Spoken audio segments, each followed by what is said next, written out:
insofar as the women, I mean, there were just none of them were as articulate enough on this intellectual level. Oh, stop it. You're telling me Joni Mitchell is not articulate enough? It's not that they're not creative geniuses. It's not that they're inarticulate, although go have a deep conversation with Grace Slick or Janice. Please be my guest. Hi there, I'm Andrii Suslenko, and this is The European Edge. And that was Rolling Stone editor and co-founder called Jan Venner, trying to explain why he chose not to interview a single woman or person of color for his new book called Masters. His comments have already led to Venner being dismissed from the board of the Rock and Roll Hall of Fame and puts him squarely in the running to be a candidate for Idiot of the Week. And who does Venner think is articulate enough to make the cut? Well, Mick Jagger for one. Oh, well, I omitted to remember that I had to wake up at 3, so I put my call in for 6, so I didn't sleep too much. Yeah, I get it.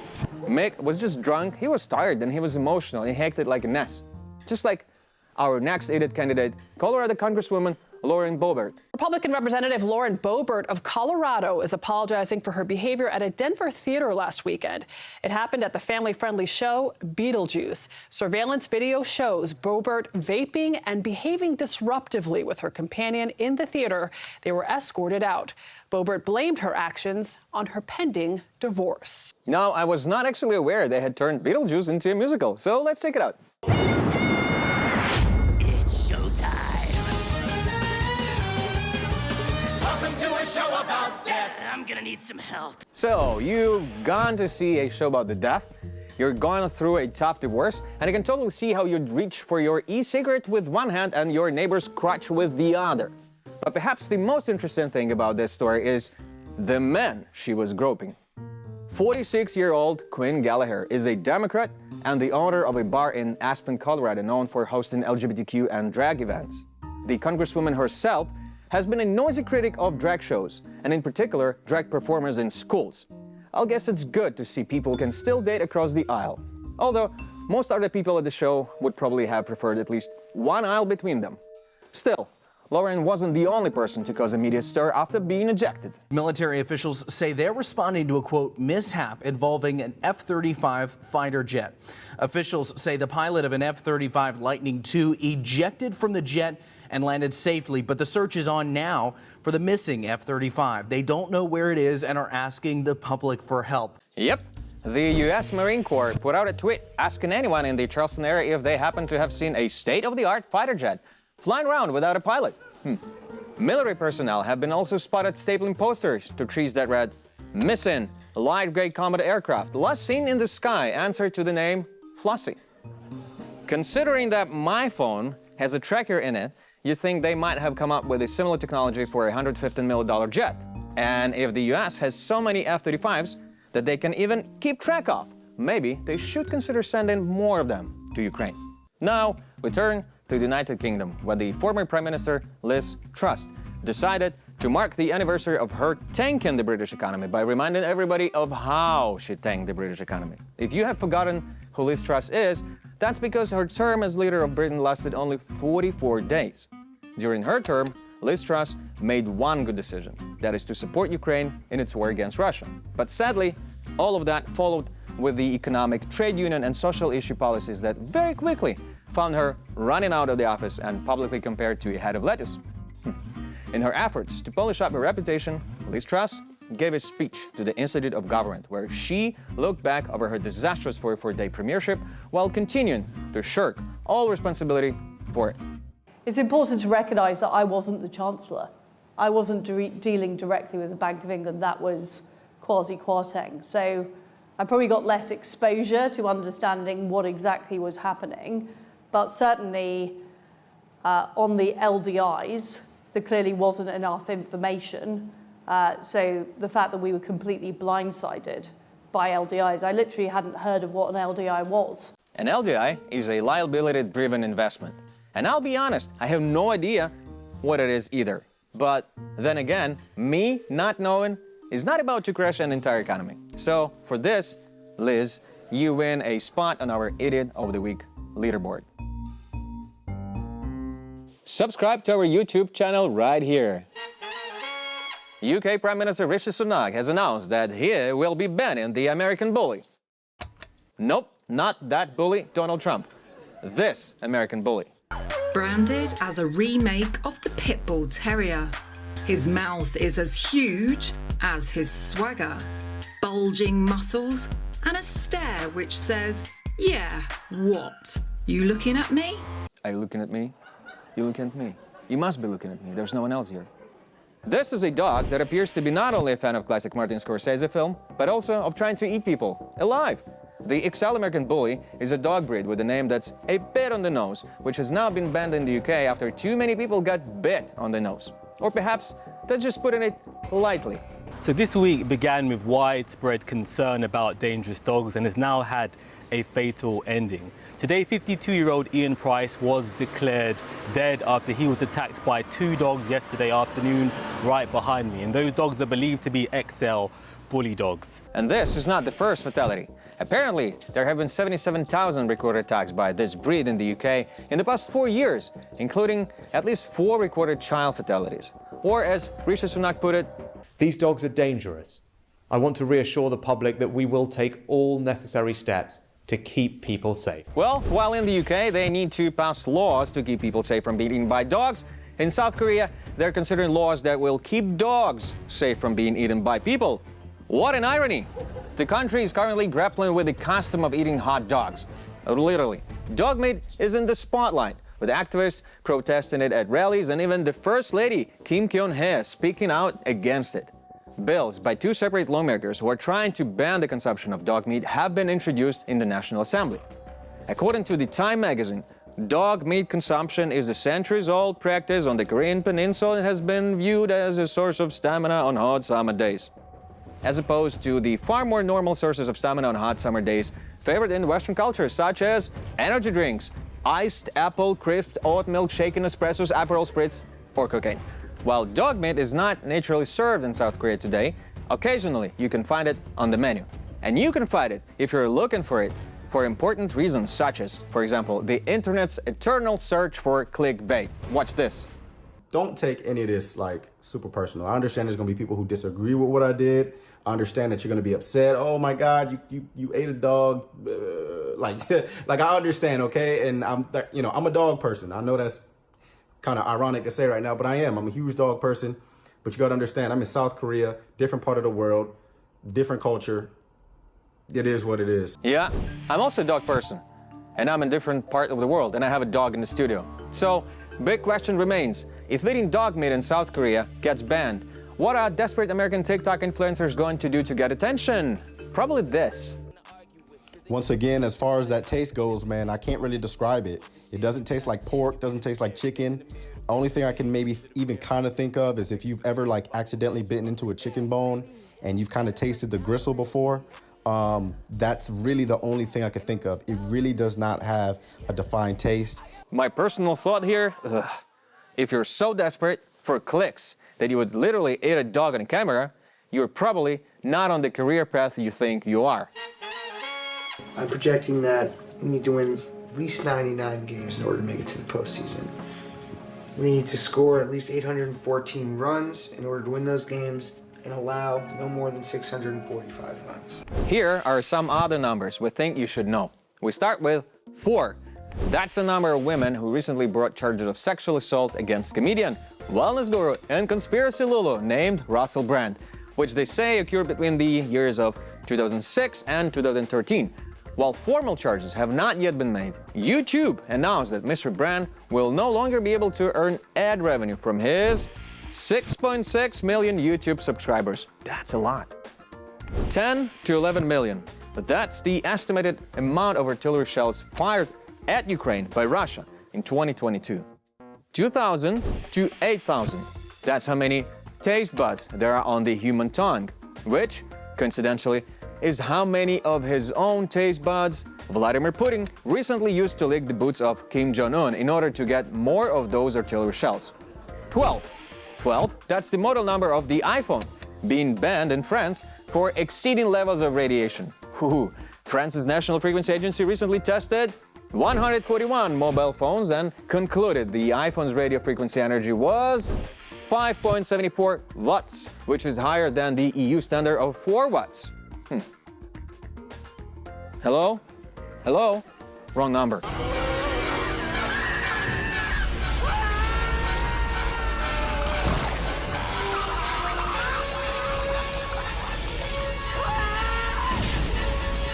Wrong number. 11,668.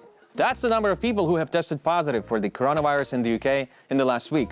A spike of 28.5%. In a related number, 11. 11 as in the 11% sales increase for Constellation brands, whose beers include my favorite, Corona. And speaking of beer, 5.6 million. That's the number of liters of beer consumed at last year's Oktoberfest. Well below the 7.5 million liters consumed in 2021. And with this year's Oktoberfest well underway, let's see if I can help raise that average.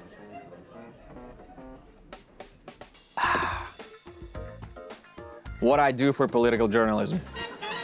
2 minutes into the second half, Romania already tipping over that threshold. Erkje Sneeman flies high to take. South Africa turn on the power. Is there a clear grounding here? Oh yes. Groups of violent men butting heads. Another day at Andrew Tate's house. No, it's the Rugby World Cup. And that clip was from Sunday's game in which South Africa beat Romania 76-0. I repeat, 76-0. Not quite as impressive as the 2003 victory of Australia over Namibia, 142-0. But it's still early. Now, you can't spell Rugby World Cup without controversy. And this one began with a controversy about music.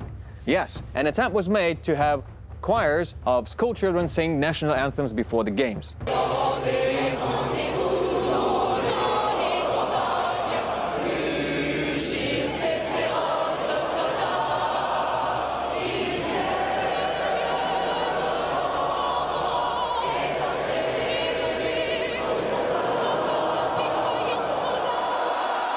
It's like the London Philharmonic Choir singing Metallica.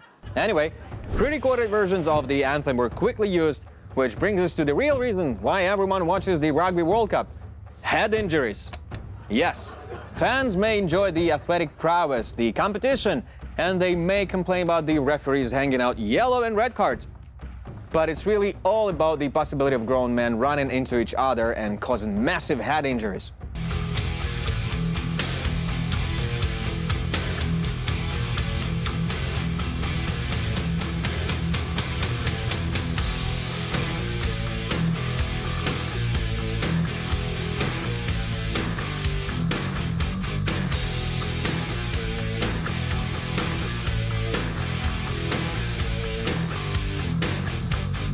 Holy shit, did you see that? With head injuries a growing issue among players and regulators, the Rugby Football Union recently changed its rules for community rugby, declaring that all tackles must be made at the line of the waist and below, with the aim to put players' heads in the safest possible place. So, what is the reaction to that?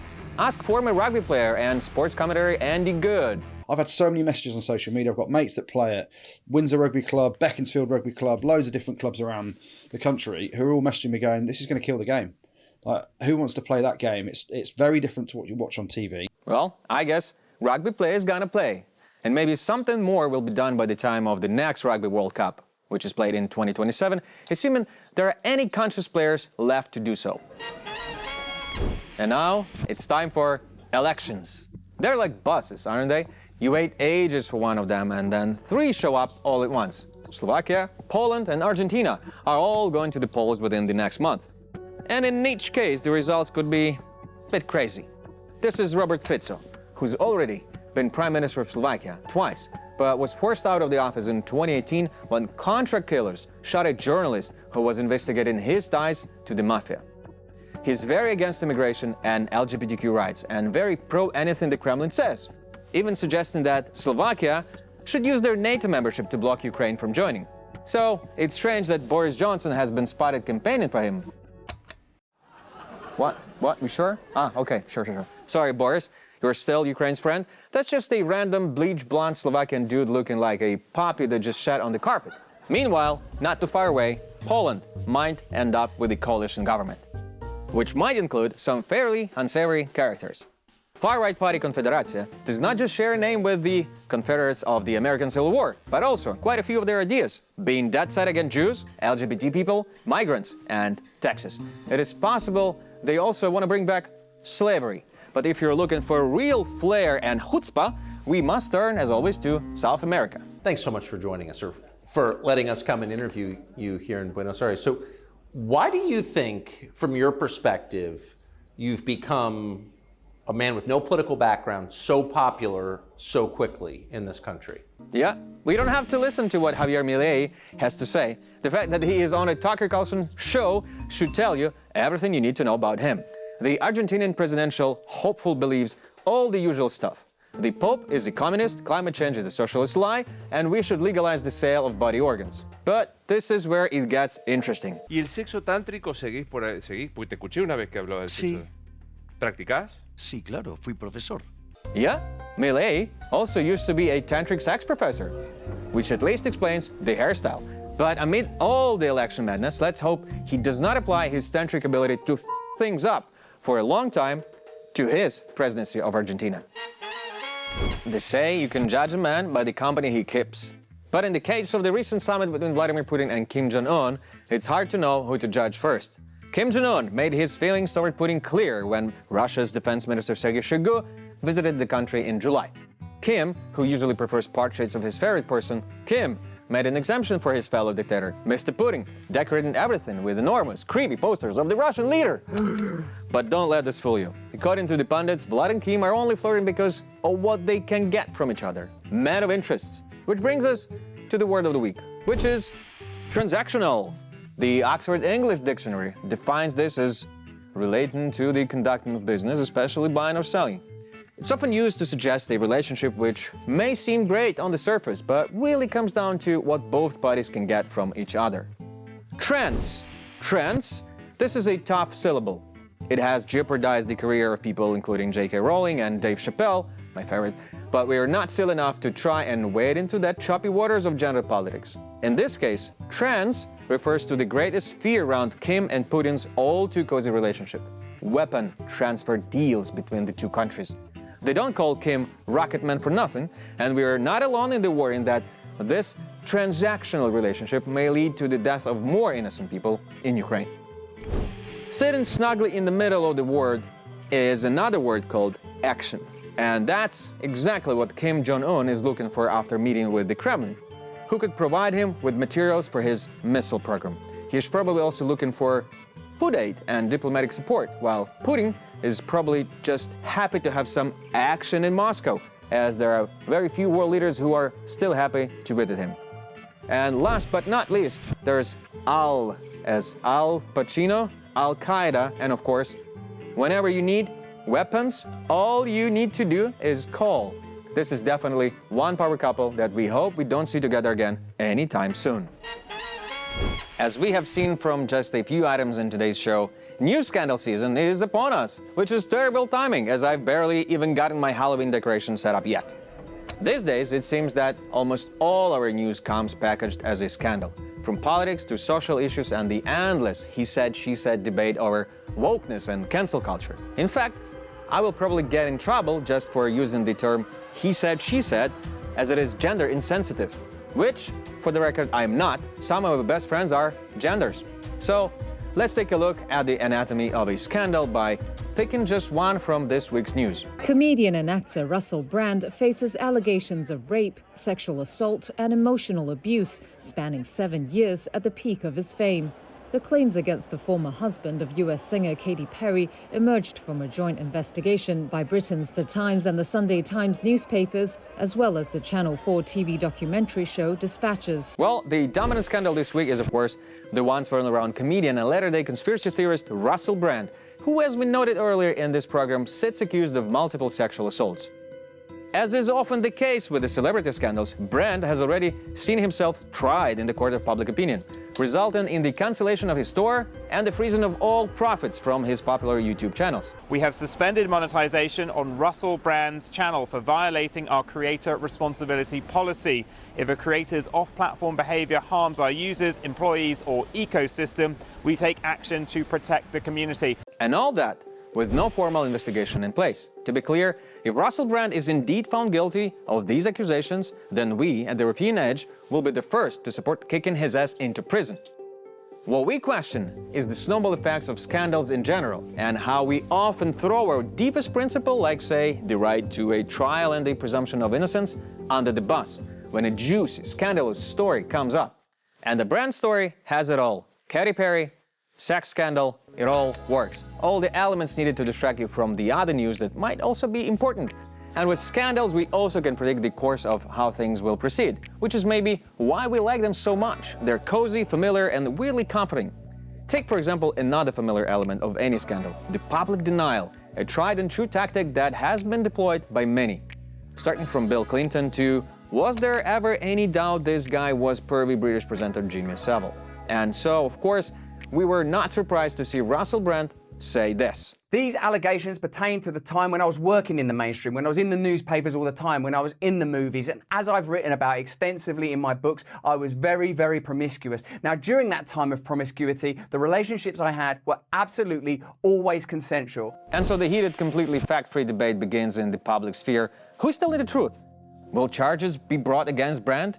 How can he know if the sex he was having then was consensual, when he was, according to himself, out in his head on drugs and alcohol? Was he ever actually funny? Which brings us to the next anatomical part of any scandal, where it becomes a vehicle for other messages. In this sense, a scandal is a bit like a protest march, where the organizers want to bring attention to a single issue, but then everyone shows up with their own agenda in mind. In the case of Russell Brand, well, they say you can judge someone by their friends, and sadly, 3 of Brand's most vocal supporters used the scandal to pile on their own agendas. First up was historically unreliable guest back Alex Jones, who had this to say. No one ever accused him for the last 15 years of assault. They say he's a big sweetheart. And now because he comes out against Big Pharma, he comes out against the globalists, he comes out against the New World Order, suddenly the allegations are happening to him. Then, not wanting to miss the opportunity for free publicity of his own fringe ideas, bow-tie douchebag Tucker Carlson weighed in with his tweet, which blames drug companies and a Ukrainian government conspiracy for the Russell Brand scandal.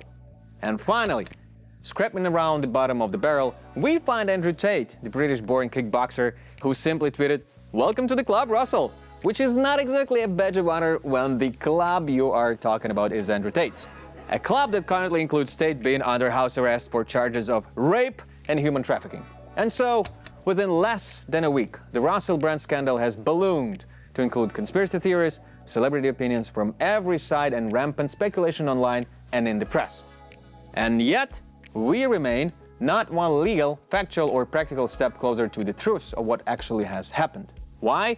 Because the wheels of justice run much more slowly than runaway media madness, and we have all lost our ability to be patient and thorough. After all, it's much more fun to dive into a big, juicy scandal than wait for all the boring, thoughtful answers that come with an investigation. Our advice, do what we do here at the European Edge. Enjoy the scandal, dive on in, and splash around as much as you like, but don't mistake it for truth. For that, we'll all have to wait patiently. And now we're moving to the interviews. Joining me today in the studio is Glen Grant, a former lieutenant colonel in the British Army and now resident of Latvia, where he works with the Baltic Security Foundation on issues of regional security. Also, he has recently moved to a deep tech community. Welcome, Glen. Great to see you. Thank you very much. Good to see you too. Let's start with this. While you were in the army, you oversaw troop deployments in Kosovo, as well as worked to bring refugees out of Albania.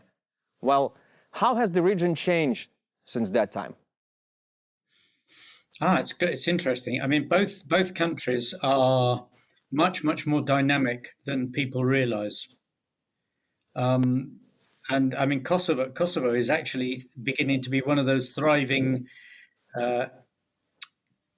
entrepreneurial engines that 10 years ago you would not have expected that. But I think that both countries have got dynamic people, and so I think we're going to hear a lot more of them in the future. When I went to Kosovo, there were lots of houses with no windows and houses with no doors, but you won't see that there now. It's growing and it's thriving, and actually, it's a lovely place to go. I think the service in Kosovo, in hotels and restaurants, is the best of any country that I've been in Europe. Wow, that's a bit of surprise. Let's stay in the region for a bit. Well, we all follow the upcoming elections in Poland and how the relationships between Poland and Ukraine are seemingly changing in these latest days and weeks, specifically with grain transit and grain export and import, but also with what Mateusz Morawiecki said, the Prime Minister of Poland, that okay, we're not going to supply Ukraine with weapons if they're going to pursue their idea of going with grain to Poland. What do you think of this conflict? Is this the thing that just is necessary for the election period, for peace, the ruling party in Poland, or this is something real?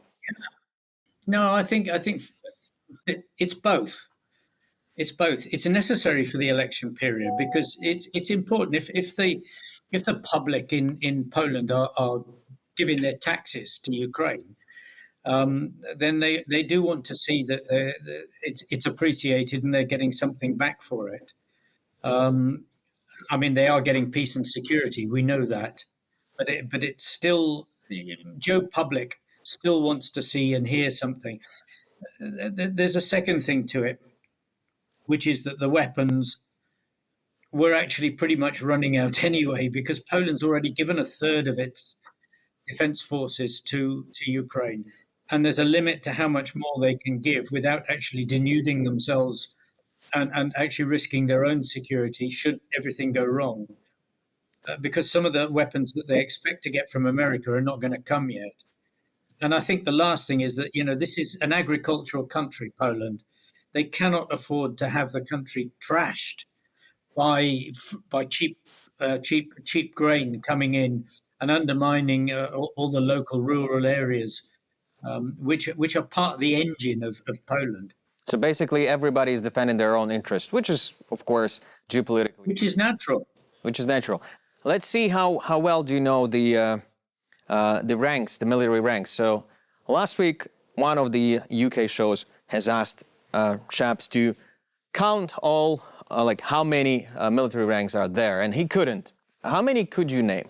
You are yourself a lieutenant colonel, which makes it one. Oh, good grief. We've got lots of arms, of course. So, if you want to start at the bottom, private, gunner, sapper, corporal, bombardier, corporal of horse, sergeant, staff sergeant. Cavalry's got a funny name for a sergeant. I can't remember what it is. And then warrant officer 2, warrant officer 1. So, and then you have the jobs, which are sergeant major, company sergeant major, battery sergeant major. Those are not ranks, but they fit in. And then you come into the officers of second lieutenant, cornet for the cavalry, lieutenant, captain, major, lieutenant colonel, colonel, brigadier, major general, lieutenant general, general, field marshal that is no longer there. Holy shit! That's a lot of knowledge, young man. Let me ask you this. Which of these ranks is the highest? Marshal of the Royal Air Force, Field Marshal, or Admiral of the Fleet? That is a very good question. I mean, because the Navy is the senior service, then it must be Admiral of the Fleet. Funny enough, they are all the same, at least how we Googled that. Well, okay. Out of all the ranks that you know and you mentioned to me, which one is the sexiest to you? That's a very good question. I think major. Major. Yeah, because it's the job where you've got the greatest opportunity for change in the system, because you've got all the experience of frontline, you've got hundreds of friends all over the army, Navy and Air Force because of Staff College, and you get really, really high grade jobs as a major. So, for example, our brigade chiefs of staff are majors. Whereas in half the other armies, they're lieutenant colonels or even colonels. Glenn, could you remember how you've been in the army? And can you tell me in your best lieutenant colonel voice, like I'm your soldier, and you tell me that it's bloody well time to wrap up this interview and close the show? How would you do that? Well, young man, I think you've done a pretty good job so far. I mean, you've come up with good questions and you've come up with some sharp comments generally. But I mean, I have to say that after a while, talking to you, it does wear a bit thin. And it's probably time that you took yourself off to the bar, had a beer, and that we all just, finished. Meet you next time. That was Glen Grant. Thank you, Glenn. See you soon. See you soon, mate. Welcome to the European Edge. On this program, we bring you a global view from the new Europe on subjects that range from art, sports, and global affairs to music, online trends, and the latest in tech. And we hope you will come along for the ride.